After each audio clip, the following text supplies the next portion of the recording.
Good morning, good afternoon, good evening, whatever time it is, wherever you are, it is right now. You're right here. My name is Manuel, and it's my pleasure to welcome you. Today is day 9 of the show, and I have to congratulate you for making the best decision of the day to spend some time with me. Let's get started. So, before we continue, I'd like to revisit something I was talking about yesterday. So, we're going to go ahead and start in Genoa City once again. Because in Genoa City these days, it seems like you really gotta watch your back. Because if you're walking down the street, there's a better than average chance that one of Victor's goons is gonna grab you, kidnap you, and you're gonna be held until Newman Media is returned. Victor is is on a tear. The man is out of control. Everybody's getting kidnapped. But in all seriousness, I do want to speak about Jack's kidnapping, and specifically, I want to speak in terms of Phyllis and Nikki. First, about Phyllis. Something that I realized today is Phyllis actually made everything so much worse. Because when she first became aware of what had happened, rather than go ahead and sign Chancellor over to Billy so that Billy could go ahead and rescue his brother, make the deal with Victor, she decided that she would take it all upon herself. And she foolishly went to Victor and let him know, actually, Billy Boy does not own Chancellor. I still do. And of course, Victor decided in that moment, well, since you still own Chancellor and not Billy, the deal is this: give me back everything, and then we'll see about letting Jack go.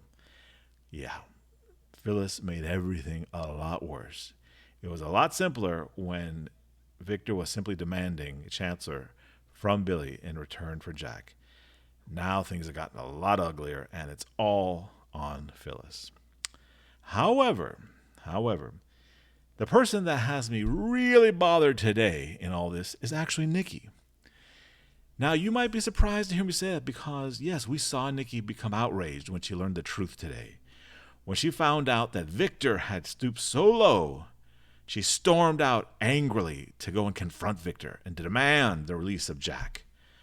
But did you notice that on her way out, she said to to Phyllis, Phyllis, make the deal. Make the deal? Nikki, deal or no deal? Shouldn't Victor release Jack, period? What does that have to do with anything? Why is it, Nikki, that even at this moment, when your dearest friend, a man who literally risked his life for you, when your dearest friend Jack is being held hostage by your husband, even now you're thinking about yourself, you're thinking about Chancellor, you're thinking about Newman Media, you're thinking about Newman Industries? That should be the last thing on your mind. Your focus should be on Jack. What do you care about Phyllis's deal or no deal? What you need to do is just go to Victor and say, you are letting Jack go, period. Nope, she had to say, Phyllis, make the deal. I tell you, Nikki is definitely not among the better angels. As you come to know, I do use that phrase quite a bit, and she is not among the better angels. And so let's then actually go out to the city of angels, to Los Angeles, and tackle the bold and the beautiful. I find it interesting that Steffy was so generous and compassionate and kind to Dylan. We've seen that Steffy can go from one to the other very quickly, meaning she can go from ruthless to generous and kind, like flipping a switch. And clearly she has a great deal of affection, understandably, for Miss Dillon. And this, of course, is going to make things very interesting around the office. That's fine with me because the whole point of these shows is that you need to have constant tension. You need to have the constant drama. What's the point? If it was a documentary, it would be boring as heck. That's not why we watch it. But it's something to watch out for. And I just wanted to point out that Steffi is showing her softer side, which I'd forgotten she even had one. We rarely see it. So good on you, Steffi. But the big thing, the thing that really grabbed my attention is once again Brooke and Katie. And specifically, as we have discussed now in such a short time and again, Brooke cannot help but look her nose down at Katie. Brooke cannot help but lash out at Katie. And I wonder how much of it really is just Brooke, because notice that Ridge doesn't hesitate either. So is it Ridge following Brooke's lead, Brooke following Ridge's lead, or are they just so in sync in being arrogant and constantly having to attack, and not realize how legitimate Katie's concerns are, Katie's grievances are, and the fact that Katie has done nothing wrong. It really irks me. And remember, this is Bold and Restless Rants.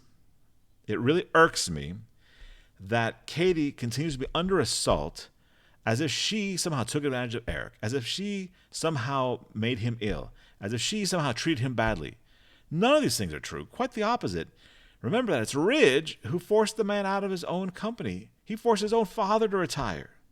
And now he wants to act so noble and pretend as if Katie, who welcomed Eric with open arms, who was hesitant, who didn't want to put this strain on him, as if she's the bad guy in all this? No. And so you see Ridge and Brooke and Ridge, they are two sides of the same horrible, horrible coin. But I have to give it up for Katie. I've been impressed. I thought that Bill was going to be the one that was going to be the rabble-rouser, the feisty one. And believe me, he's not one to be overshadowed. But now it is Katie's turn to fight, and she has been doing an amazing job. And I, as I said yesterday, am completely on Team Logan. I'm looking for Katie's to succeed. Brooke needs to be knocked down a peg, and so does Ridge. Well, that's enough for today. We'll continue next time. And as always, remain bold and restless.